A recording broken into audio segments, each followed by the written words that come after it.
जीवन हमें हमेशा दूसरा मौका ज़रूर देता है, जिसे हम कल कहते हैं। नमस्कार दोस्तों, मैं विशाल भारती और स्वागत है आपका हमारे चैनल लॉस्ट यूथ में।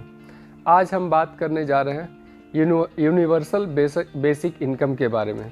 तो आइए जानते हैं कि यूनिवर्सल बेसिक इनकम क्या होता है, ये कैसे काम करता है, ये जो योजना है ये कैसे काम किया जाता है, कैसे लागू किया जाता है और इस योजना से क्या फ़ायदे हो सकते हैं और इससे क्या नुकसान हो सकते हैं।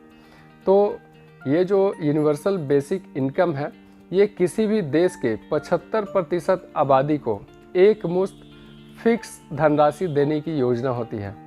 इसमें जो भी लाभार्थी होते हैं उनकी आय, रोजगार की स्थिति या भौगोलिक स्थिति का आकलन नहीं किया जाता। यानी कि इसमें ये नहीं देखा जाता कि जो भी लाभार्थी हैं वो क्या काम करते हैं या उनकी कितनी आय है। लेकिन इसमें एक समस्या ये भी है कि जो 75% आबादी होते हैं उनमें सबसे ज़्यादा ज़रूरतमंद कौन होते हैं यह तय करना बहुत ही मुश्किल होता है, क्योंकि कहीं ना कहीं ये जो योजना है इसका मुख्य उद्देश्य होता है गरीबी को दूर करना और नागरिकों के बीच आर्थिक समानता को बढ़ावा देना। हमारी एनडीए सरकार अभी इस योजना के ऊपर काम कर रही है और वो विचार कर रही है कि हमारे देश के 75% आबादी को न्यूनतम 7,620 रुपये की धनराशि दी जाए। इसके लिए वो अभी इस योजना पे काम कर रही है, इस योजना को वो लागू करना चाहती है। आइए जानते हैं कि ये योजना काम कैसे करता है, इसे कैसे लागू किया जाता है। इस योजना को अगर ये योजना किसी देश में लागू हो जाती है तो सबसे पहले इसमें क्या होता है कि जो भी इसमें जो होते हैं, सबसे पहले ये योजना समाज के, ये कोई वर्ग विशेष के लिए नहीं होता या किसी भी देश के समाज के किसी वर्ग विशेष के लिए नहीं होता। यानी कि देश का कोई भी नागरिक इस योजना का लाभ उठा सकता है। देश के हर एक नागरिक को इस योजना का लाभ मिलता है। इसके बाद इसका जो है ये एक फ़िक्स इनकम योजना है, यानी कि इसमें लाभार्थियों को एक फ़िक्स इनकम मिलता है। या तो फिर वार्षिक हो सकता है या मासिक हो सकता है। मासिक तौर पे या तो वार्षिक तौर पे लाभार्थियों को एक फ़िक्स इनकम दिया जाता है जो एक तय की हुई राशि होती है, वो वार्षिक या मासिक तौर पे दी जाती है। इसके बाद इस योजना में जो भी तय की हुई धनराशि होती है वह डायरेक्ट अकाउंट में ट्रांसफ़र किया जाता है। इसके बाद इस योजना के लागू होने के बाद ये जो योजना है खास करके ये बिना शर्त की योजना है। मतलब कि इसमें जो लाभार्थी होते हैं उनको ये पहचान कराने की आवश्यकता नहीं होती कि उनकी रोज़गार क्या है या उनकी आय कितनी होती है। उन्हें यह पहचान देने की ज़रूरत नहीं पड़ती और उस पर ध्यान नहीं दिया जाता है कि वो क्या काम करते हैं या उनकी आय कितनी होती है। डायरेक्ट उनके अकाउंट में वो ट्रांसफ़र, जो भी तय की हुई धनराशि रहती है वो डायरेक्ट उनके अकाउंट में ट्रांसफ़र किया जाता है। और इसके बाद अगर ये योजना लागू होता है तो ये जो है किसी पारिवारिक ये एकदम बिल्कुल व्यक्तिगत लाभार्थी होते हैं। मतलब ये किसी भी परिवार को लेकर नहीं चलता। इसमें परिवार के हर एक सदस्य को ये धनराशि दी जाती है, ये पूरे परिवार को कैलकुलेट नहीं करता। इसके बाद आइए चलते हैं, जानते हैं कि इसकी आवश्यकता क्यों होती है। किसी भी देश में यूनिवर्सल बेसिक इनकम ये जो योजना है, इस योजना की आवश्यकता क्यों होती है। इस योजना की आवश्यकता खास तौर पे इसलिए होती है क्योंकि इस योजना से गरीबी को दूर किया जा सकता है। इसमें नागरिकों के बीच जो आर्थिक समानता होती है इससे बढ़ावा मिलता है। ये जो योजना है इसमें क्या होता है कि व्यक्ति के लिए सुरक्षा और उनकी गरिमा को सुनिश्चित करता है। इसीलिए ये जो योजना है इसकी आवश्यकता होती है। आइए जानते हैं कि इससे क्या लाभ होते हैं। अगर ये योजना लागू होता है तो इससे क्या क्या लाभ हो सकते हैं। अगर लाभ की बात करें तो यह स्कीम देश में आर्थिक और गरीबी असमानता को दूर करता है। इसका सबसे बड़ा फ़ायदा ये होता है कि ये किसी भी देश में गरीबी और आर्थिक असमानता को दूर करता है दूसरा फ़ायदा ये होता है कि इस योजना को लागू करना बहुत ही आसान होता है, क्योंकि इसमें लाभार्थियों को पहचान नहीं करना होता है। ये नहीं देखना होता कि किसकी कितनी आय है, कौन गरीब है, कौन गरीबी स्तर से ऊपर है, कौन नीचे है, उनकी आय कितनी है, वो क्या काम करता है, ये सब उसमें ध्यान नहीं दिया जाता है।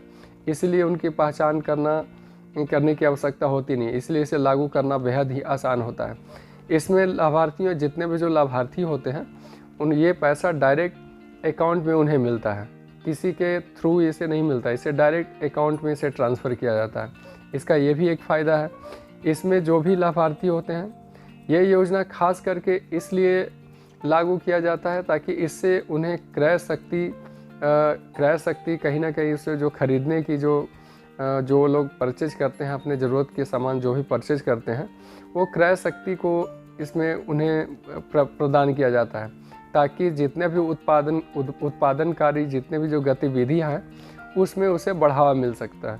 जैसे कि अगर किसी व्यक्ति को अगर उन्हें पैसा दिया जाए तो जाहिर सी बात है वो कोई ना कोई सामान खरीदने के लिए मार्केट जाएंगे, और जितना वो मार्केट में सामान खरीदेंगे तो उतना ही प्रोडक्ट्स की आवश्यकता पड़ेगी, और जब वो प्रोडक्ट्स की आवश्यकता बढ़ेगी तो जाहिर सी बात है कि उतना प्रोडक्ट को फिर उत्पादन भी करना पड़ेगा।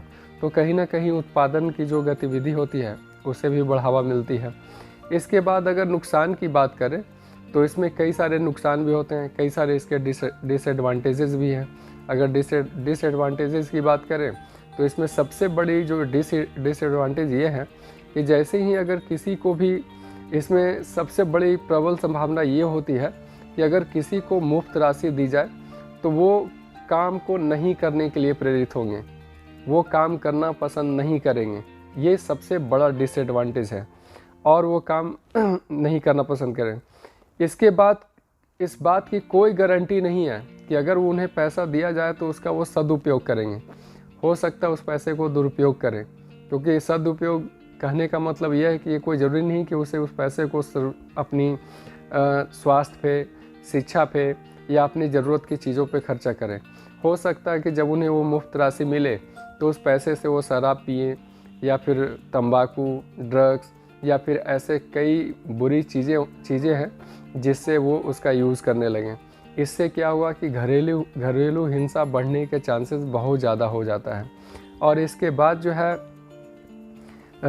ये सब चीज़ें जो है इससे कई नुकसान होते हैं, क्योंकि जाहिर सी बात है अगर किसी भी इंसान को मुफ्त पैसा दिया जाएगा तो वो काम नहीं करने के लिए प्रेरित होगा। वो सोचेगा कि मुझे तो पैसा मिल ही रहा है तो फिर मुझे काम करने की क्या आवश्यकता है।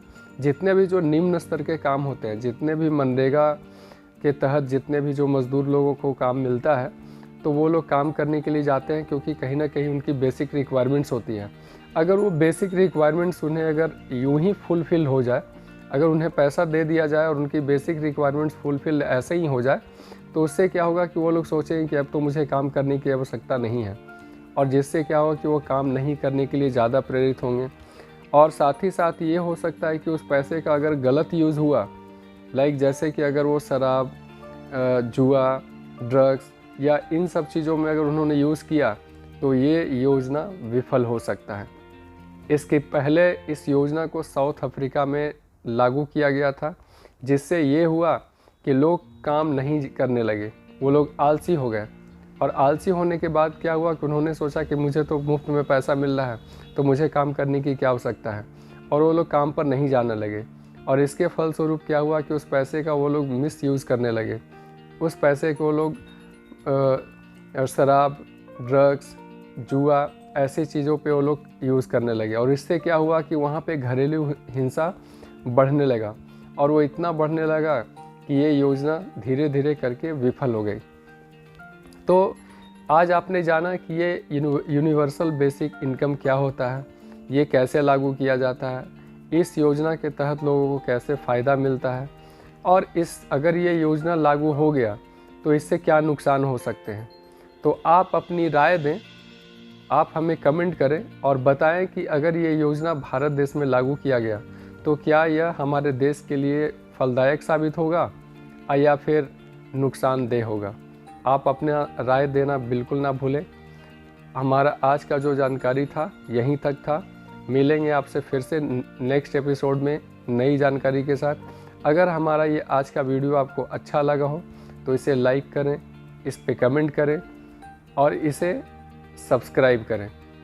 तब तक के लिए आप सुरक्षित रहें, अपना ख्याल रखें। जय हिंद, जय भारत।